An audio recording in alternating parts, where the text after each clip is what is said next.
The fire alarm didn't go off all at once. First, it was just a strange noise echoing through the mall. A few people paused. Some looked around. Others ignored it completely. Then the smell came, sharp, burning, impossible to mistake. Smoke began slipping through the ceiling vents, and suddenly everything changed. People started running. Shopping bags were dropped. Phones fell to the floor. Parents pulled their kids close and pushed toward the exits. Everyone was trying to get out. Everyone, except one boy. He was 12 years old. Most days, people walked past him without noticing. Some pretended he wasn't there. Others looked away quickly, as if eye contact itself might be uncomfortable. He slept behind the mall, near the loading docks where delivery trucks came early in the morning. At night, he curled up against the concrete wall, using flattened cardboard as a mattress. When it got cold, he wrapped himself in whatever he could find, old newspapers, plastic sheets, sometimes just his arms around his chest. He owned one shirt he wore almost every day. A black t-shirt, torn at the shoulder and ripped along the bottom. It was dirty, faded, and smelled faintly of smoke from the small fires he used to make in metal cans to stay warm.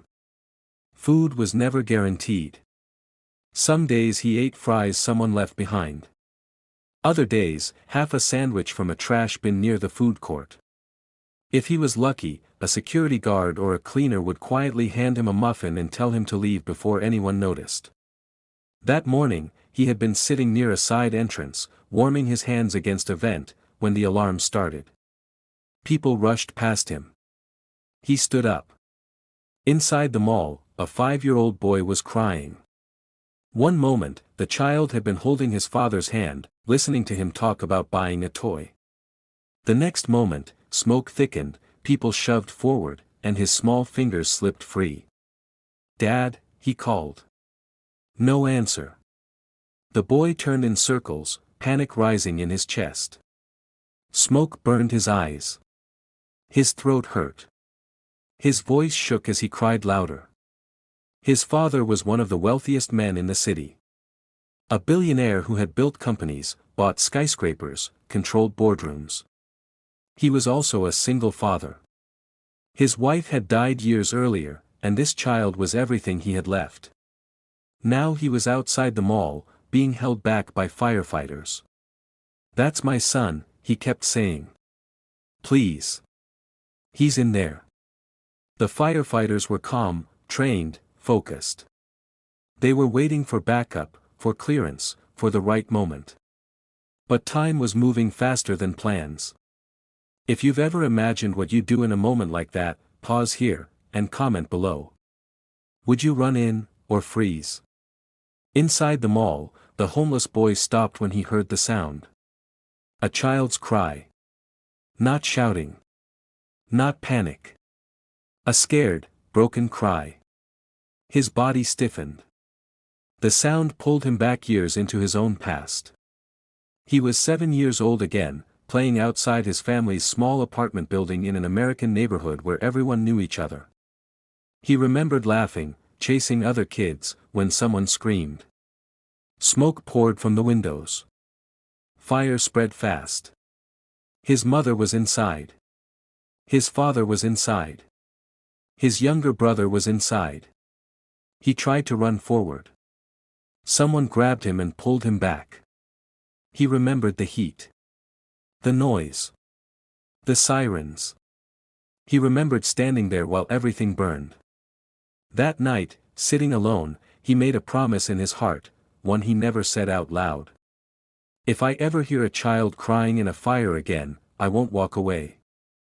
Back in the mall, smoke wrapped around him. His eyes watered.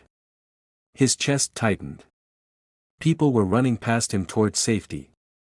He turned and ran the other way. "Kid! Stop!" someone shouted behind him. He didn't stop. Every step hurt. His lungs screamed for air. His torn black shirt clung to his skin with sweat. The lights flickered overhead.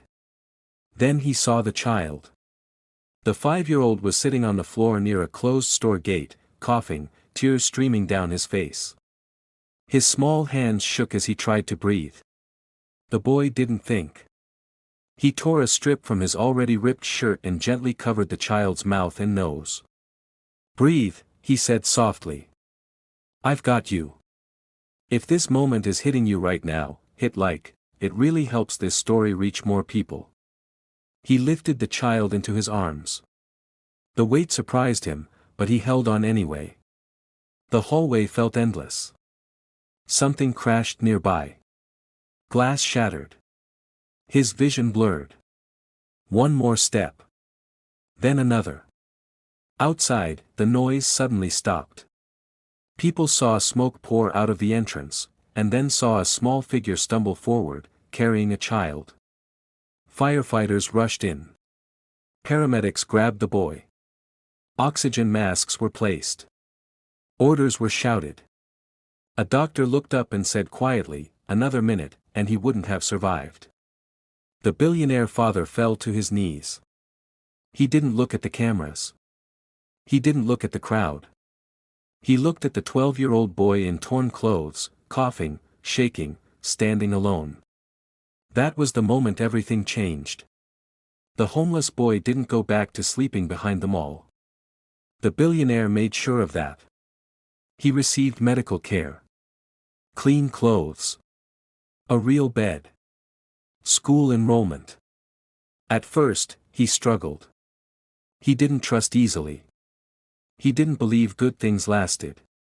But slowly, life changed. Years passed. The boy grew up. He studied. He learned. He never forgot the sound of that cry. As an adult, he chose to work with homeless youth across the U.S., kids who slept where he once slept, kids the world ignored just like it had ignored him.